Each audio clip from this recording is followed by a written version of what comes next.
Let's start from D's, because your shadow work will be for today's reading in context of love, and then we're going to do tarot. All right.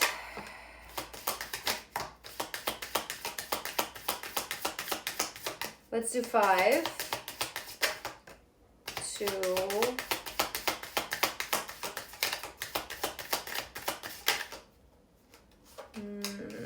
not a surprise. The center of your spread is codependency.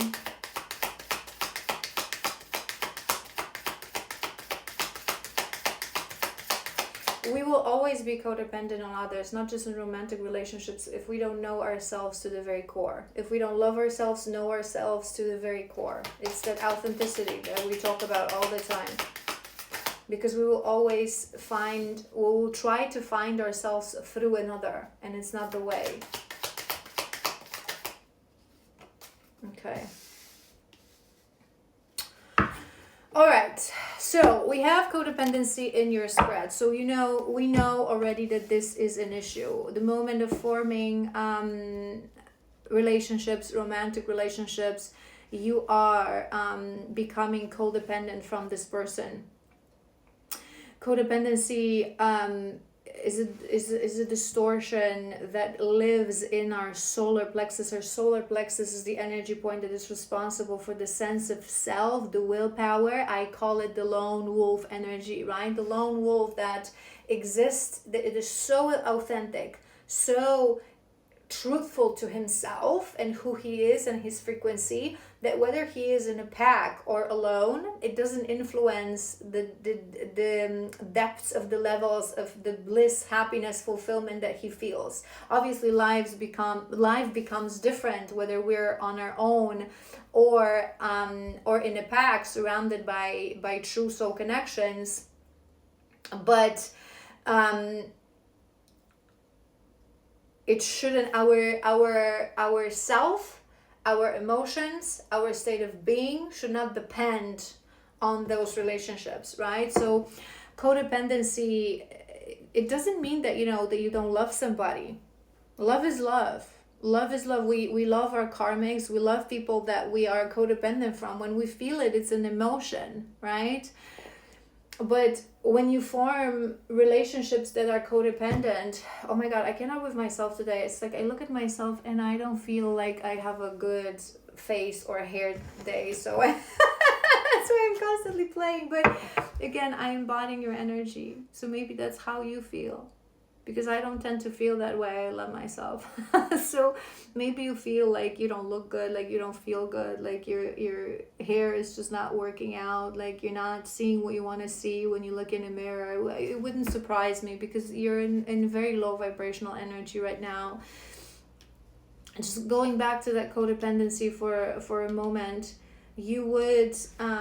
codependency is, whether that's romantic relationships or not, when actions, behavior, opinion of other person influences our state of being. So to simply put it in an example, if you are excited about something and you have a great day, and then someone who you love tells you that that they're upset or whatever, we convince ourselves that if we start being upset as well, it's because it's empathy. It's not empathy, it's codependency. Empathy is the ability to read someone's emotion, not to feel it and embody it. You feel it in a moment, right? Because I'm an empath, all spiritual teachers would be. I am on session with you, so I feel your emotion as it was my own, so I can actually understand it and read it, but I know it's not mine. I let it go. If I'm in a good state of mind, I'm in a good state of mind, that's it. And that's how it should look like in a relationship. So if someone is upset with you, or it shouldn't, influence who you are, how you act, how you behave. It's the strong sense of self that is unshakable, that we carry in that solar plexus. So you would be codependent in relationships, and you would know that. I am hearing anxiety as well. We have honeymoon was your first card. We're doing shadows, and we have separation. What I was hearing with these two is that if you would look back on your relationships, you probably had a lot of relationships that started with love bombing, that started with from a 0 to 100, with a very intense honeymoon phase that felt like paradise, that felt like dream come true. And I wouldn't be surprised as well if there was a lot of hot and cold treatment, in and out kind of a behavior. No stability, emotional stability, no sort of a firmness and peace that should actually come with a relationship. And I feel that you may be one of those people that confuse it with passion. And it's a topic that we touch on so often here on my channel, because many people think that it's the passion. We are passionate, or we feel passion for someone. That's why we're just so in and out, and that's why the first phases are so. That is lust, that is toxicity, that is a shadow, and that is codependency. Codependency on external emotion. Codependency and addiction to how someone makes you feel. That's not true passion. True passion comes from soul and from resonance of souls. True passion is when two souls are really a true soul connection. They vibrate on a same or similar frequency when they are together, even if it's just sitting in front of each other, having coffee and looking into each other's eyes. They feel the passion, and the passion, it's the fire that doesn't burn. It's the fire that gives life. Fire that burns is lust, codependency, in and out. That's the fire. So I feel that's something that you would need to understand. The thrill, and we had that card before for you, remember, ecstasy and thrill. I feel you look for that in relationships. So maybe you tend to choose and attract partners.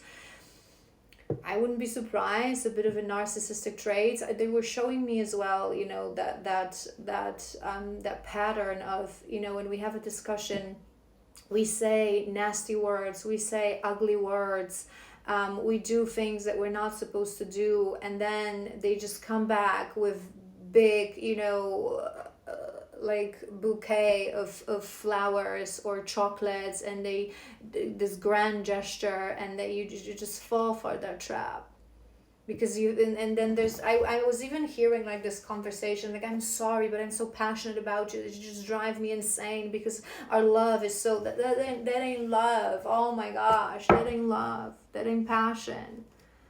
That's toxicity, that's codependency, that's lust. That's wounding.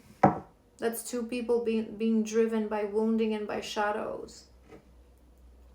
A mature person, when there is a discord and a conflict, they sit down and they talk until the tension and the emotion is dissolved, until we understand that we've talked enough, that we grew from this lesson, that we grew from this conflict, that we grew enough that we're not going to go back to the same conflict. And obviously afterwards, it's only beautiful and it's only normal. We can go for a nice dinner, we can have a beautiful time together. If someone actually feels that it was me that caused that disruption, there can be flowers and chocolates and a beautiful dinner made for someone, right?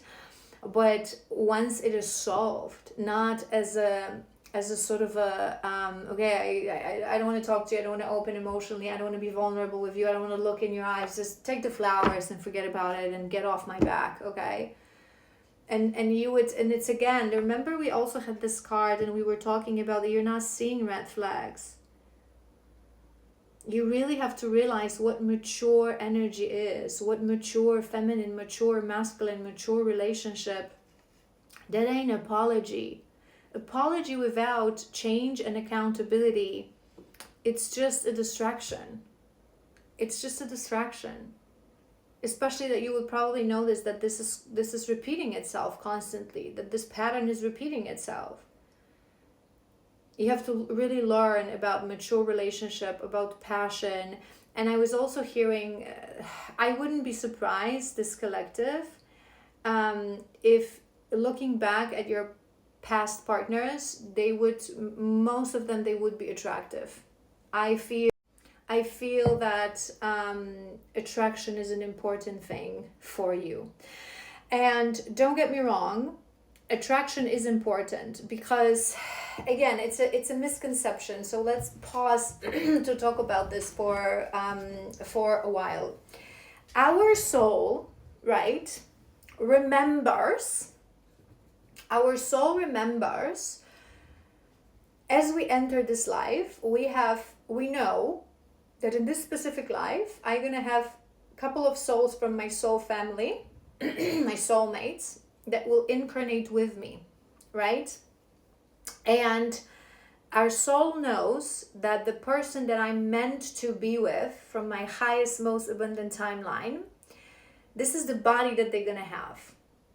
So it's a sort of imprinted in the remembrance of our soul that this is how they're gonna look like. And we think that this is our type, right? So let's say, I'm gonna give you an example. I would tell you that my type is tall, slim, dark hair, okay? Tom Ellis, kind of a type, right?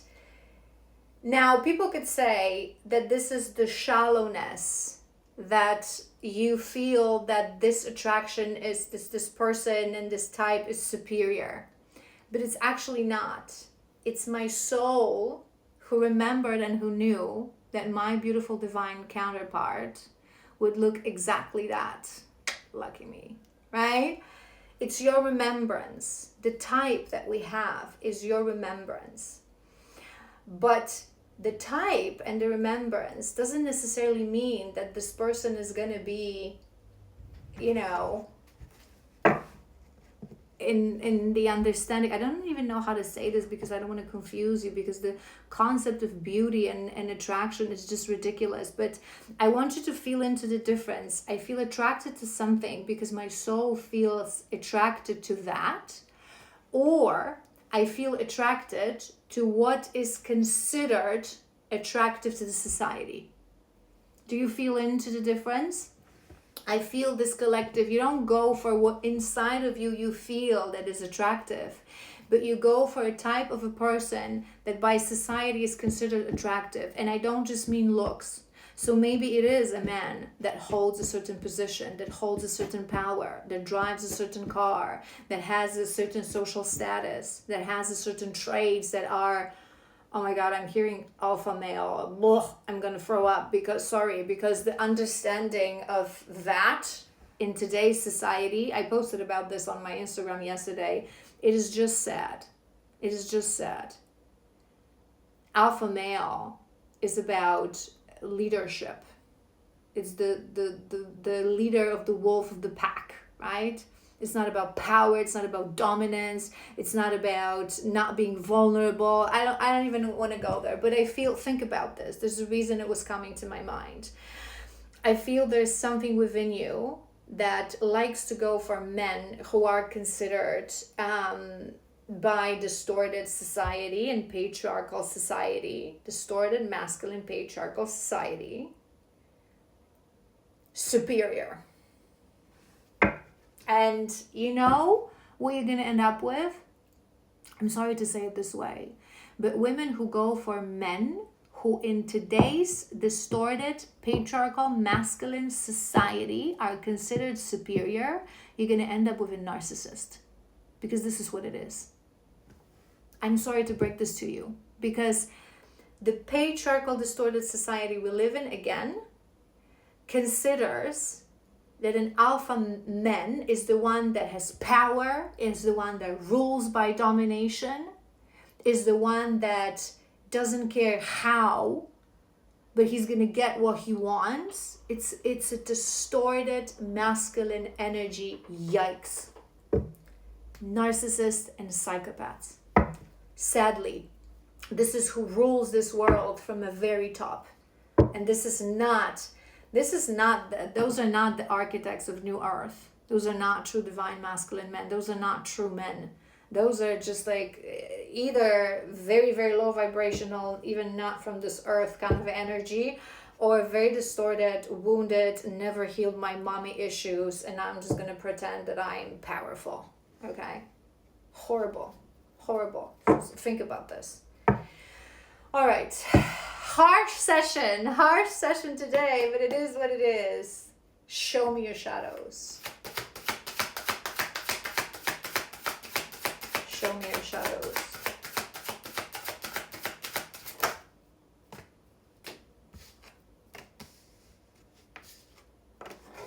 Yeah. Yeah.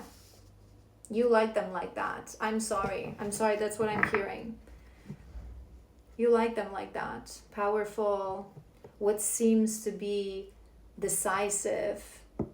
What seems to be, there's, oh my God, I got chills. There's coldness in this energy. I don't think you've ever been with a man that would actually just like, like that feels like warm ball of soup.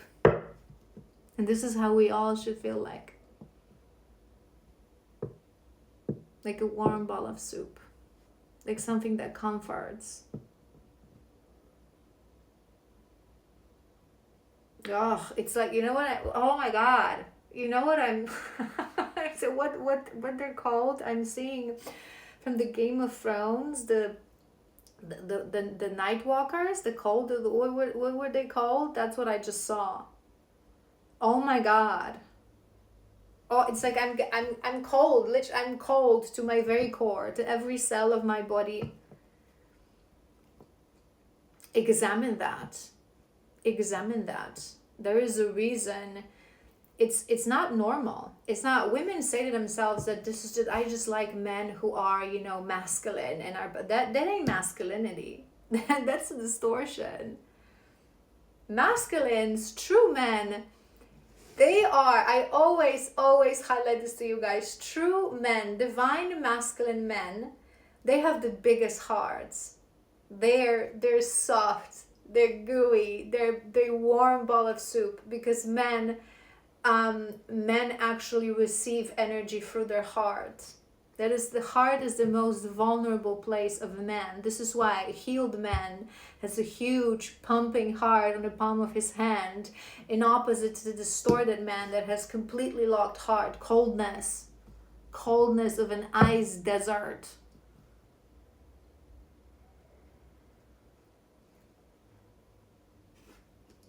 There's something within you that attracts that is codependent on that. I'm hearing father wound as well. So examine the relationship with your father. It's like you don't really truly to your very core believe that a relationship with a man can be that warm ball of soup, can be soft, can be.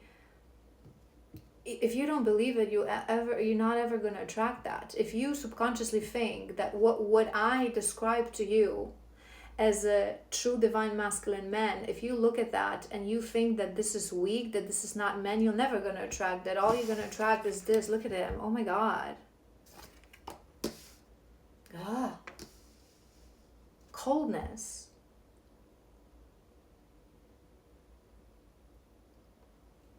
I'm looking at his eyes. Maybe there was something about your ex-partner's eyes that like they really just like cold daggers for your heart. Maybe a detail for some of you, they were like really blue, because I'm looking at him and I'm like, I don't even want to look at him. And I usually like him because when he's in balance, it's a nice card.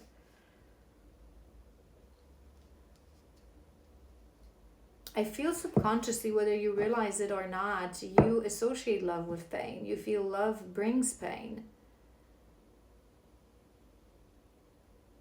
It's like there's a part of you that we're really reaching into a very darkness, and it's something that rarely happens in a collective, but I'm just going to roll with it.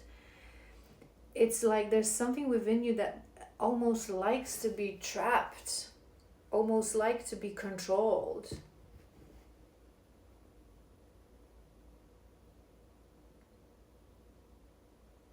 It's a very distorted understanding of feminine energy as well, and of partnership.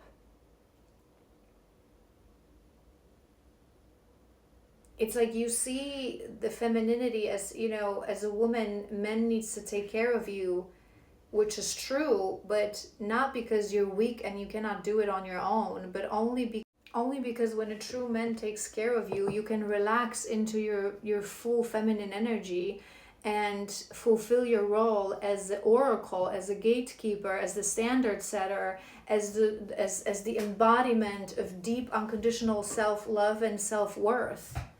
But you're always equals.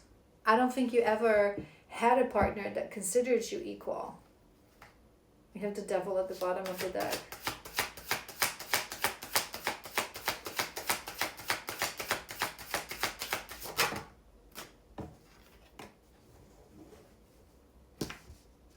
Yeah, there is something within you, okay?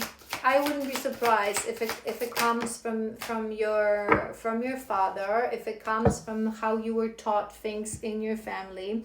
But there is something within you that thinks that a true man needs to be accomplished, okay? That a man needs to be someone who has power, who has dominance, who has a lot of money, not because you care about money. And this is why you need to understand it. I don't think that necessarily you are, to a very core, materialistic person. It's just that to you, money equals success. You think that we live in a world that if someone wants to be successful, the money is out there, right? Which is a lie, not mentioning that true divine masculine man doesn't seek money, doesn't seek, because of success, divinity, when you are in your divine energy, in your soul frequency, right? True the divine feminine, divine masculine, we understand that money is just energy, and the definition of success that most people think, it's distorted.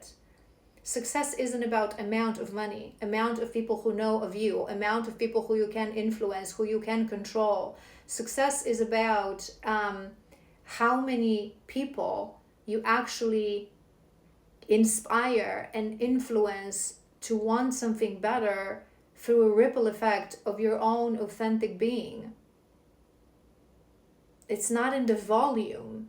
It's not in the things, in the material things, tangible, touchable things. It's not in that. And true divine masculine understands it. He doesn't seek for money.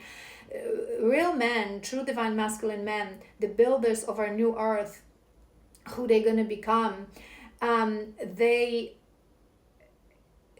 understand that money and abundance is a byproduct of them living a life of purpose and a life of mission, being the providers and the protectors. Abundance is not just money, but abundance becomes a byproduct. And once they have this abundance, they don't display it. True men, they don't get a car to show off how much money they have. They get a car that is the year's safest car, right? If they have the money, they're going to go for what is the safest option, what is the most logical option. They won't do it to show off. It doesn't mean that, we cannot live a life that is beautiful, we cannot travel, have beautiful items, but I highlight this to you guys always. It has to come from a place of love. I can, so I deserve comfort and beautiful travels, but I don't do it to show off, to prove something to someone. So the truest and realest men, when to an outside observer, people won't even know how much money they have because they don't have the need to display it. There's this ruler energy in here that you're attracted to.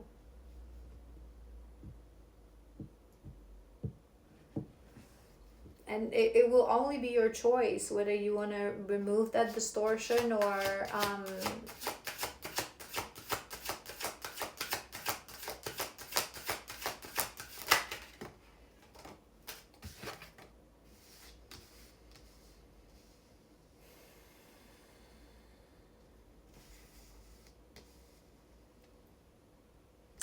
I feel that as a woman, as an individual woman, whether that's mother wound, father wound, childhood trauma, past life trauma, whatever that will be, it may be individual. I'm hearing many things. There is something within you that don't believe that you are strong and empowered enough to move forward in life on your own. Like you need that someone, like you need that man. Maybe you were taught from childhood that a woman doesn't have enough, It's so, again, misogyny, patriarchy, fear of women, hate of women, because it's actually the woman that gives direction. It's how I explain to you guys the flow always. We are the ones that are connected through our intuition and through our womb to the universal truth, to the universal knowledge. So we get inspiration in spirit, connecting to spirit. We get visions, we get intuitive thoughts, however you do that, right? And we share that with our men, and it's the men, it's through, right? We present the values, we put spirit into things, we show towards the right direction, and then the men are supposed to listen to that, take that, ground that, and give that direction with consistency, with dedication. But it starts from the feminine. It starts from the creatrix. It starts from something that comes from beyond of this world.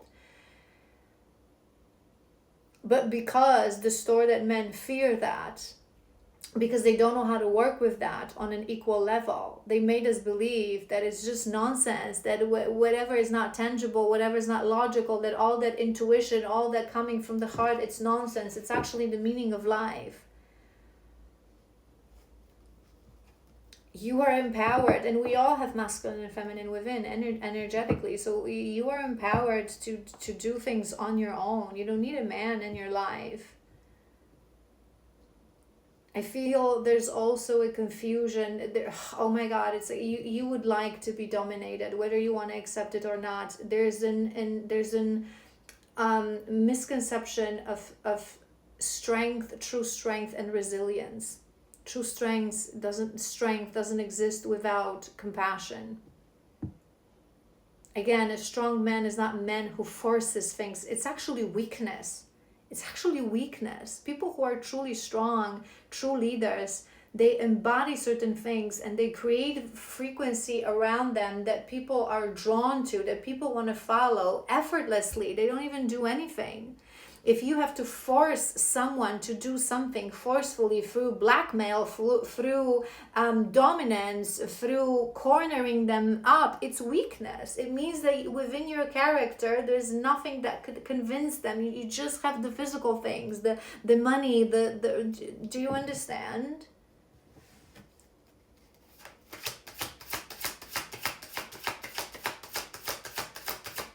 There is no true man without lion hearts, without compassionate hearts.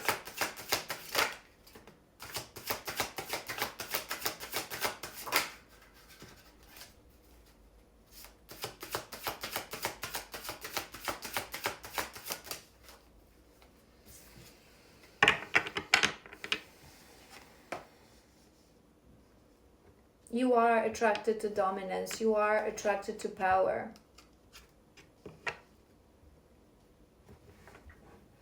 You are attracted to men who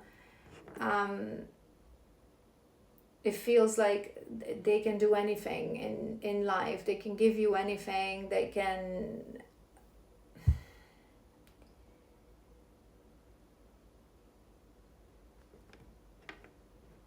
there's distorted understanding here of family, of relationship.